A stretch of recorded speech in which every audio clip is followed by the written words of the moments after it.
miracles. Because doctor said you're going to die, this is incurable, your renal failure, failure happens, all that. But they defied everything. I was so much curious as a scientist. How could this happen? Nothing is certain. Whatever the medical textbook description, it is not true. In the quantum science, spiritual science, it defies all the laws of physics. There's no mechanical universe. There's only energetic universe, intelligent universe, which works through your intention. So friends, if doctors can give hope, there's a possibility of cure. I met some wonderful people in my travels. One of them is Dr. Bernie Siegel, who is author of this book called Love, Medicine, Miracles. He taught children with brain tumors how to meditate, how to visualize a great light of healing, and like in a video games, how they can shoot on this tumor and dismantle it and destroy the tumor. All children could melt their tumors, brain tumors. His statistics are very good about this, and such a beautiful research. Otherwise, they were diagnosed as, bad prognosis and these complications, but everything shifted. So friends, the third soul science research finding, which was validated by quantum scientists, is wave particle duality. Vehicles, and how you, through observer effect, you create certain realities. Your perception determines your reality. Whatever they have certain viewpoint that affects this double slit experiment, they want to find out about what is the true nature of these light particles, light. They found out they are behaving very differently based on the observer effect, based on the observer, participant. Whoever is observing, their viewpoint, their intention affects certain things in life. Even if you can change your viewpoint, everything shifts. For example, this principle called energy flows where attention goes. Where are you placing your attention upon? Are you placing your attention upon the sickness? Sickness grows.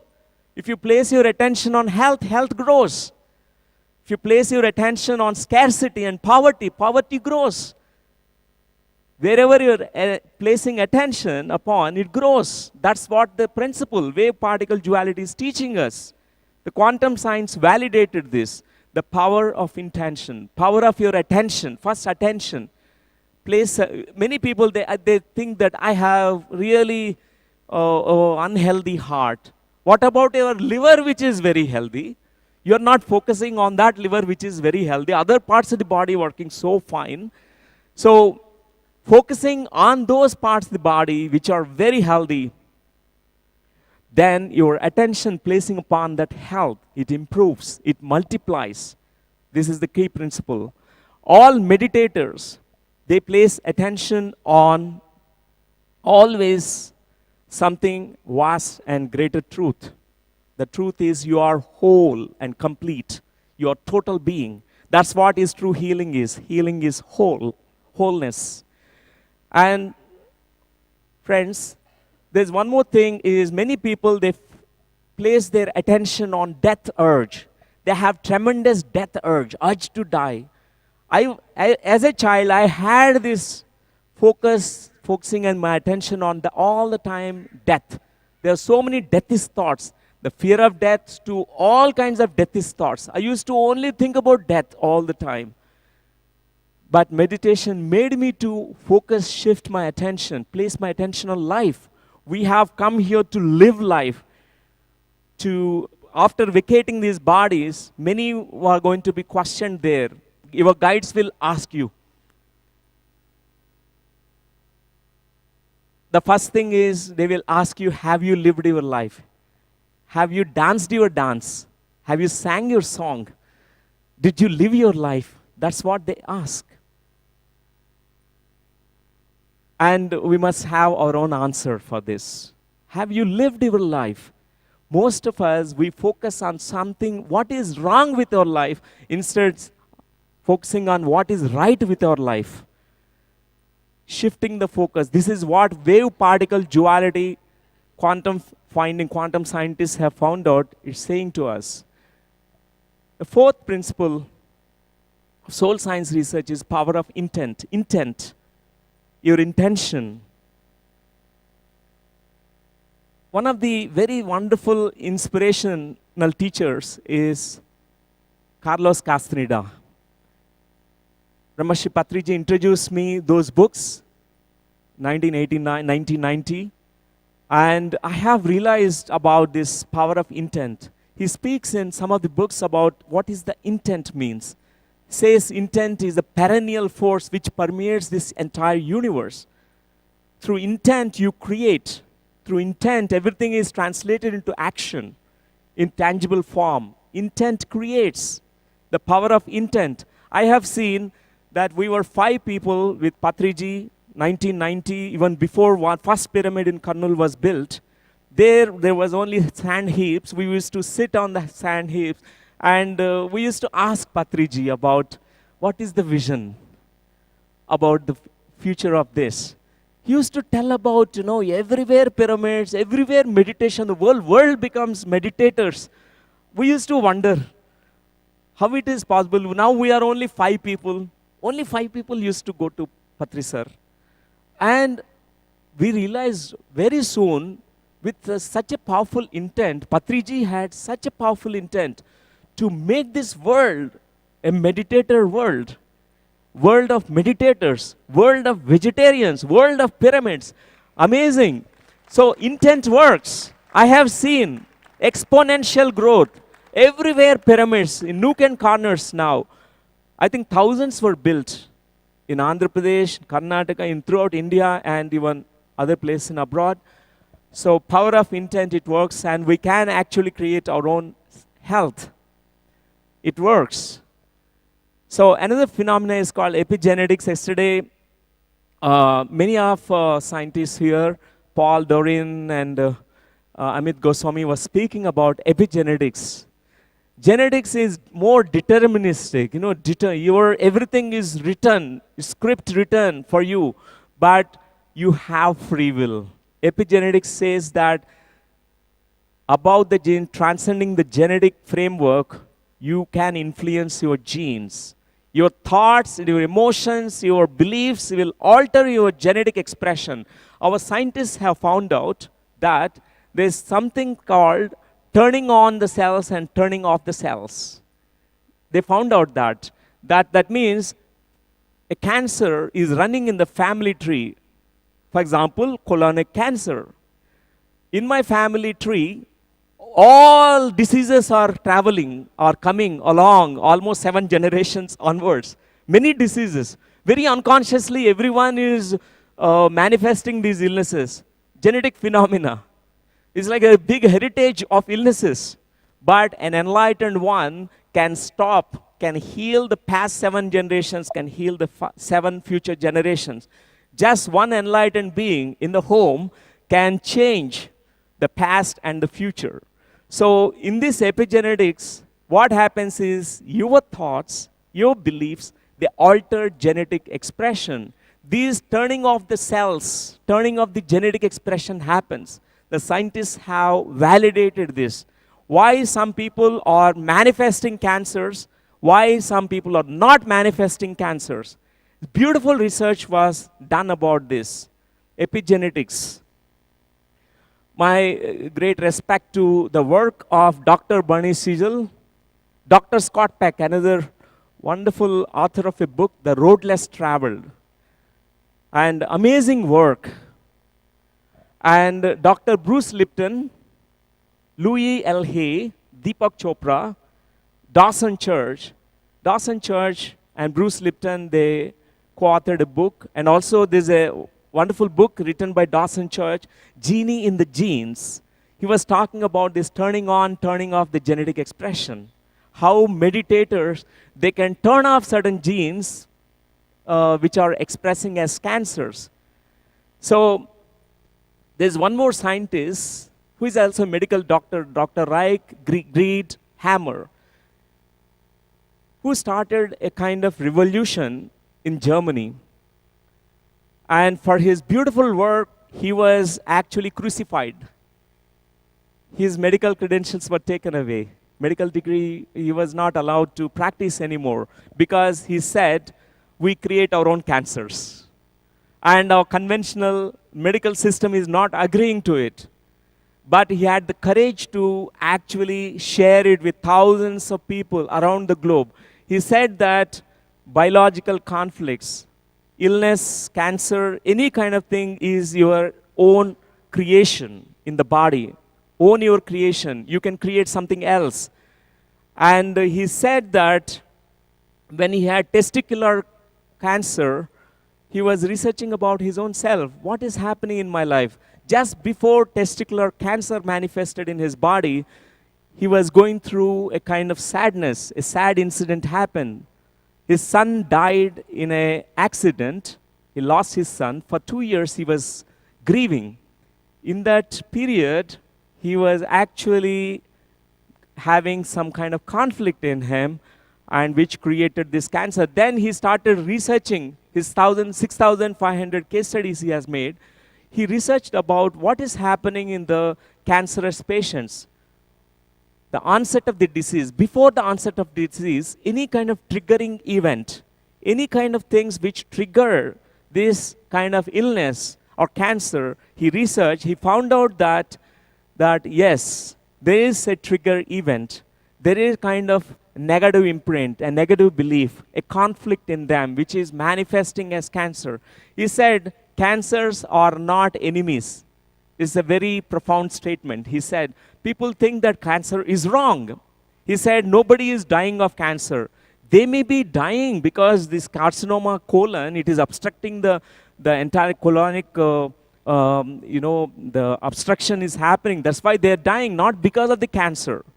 He says cancer is a survival coping mechanism.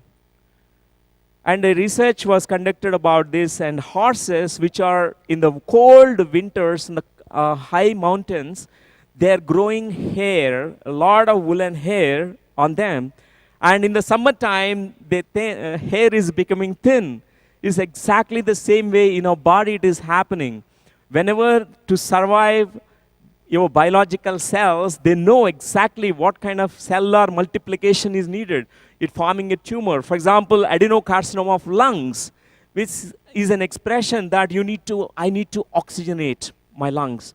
I'm not getting my breathing space. I need to breathe more.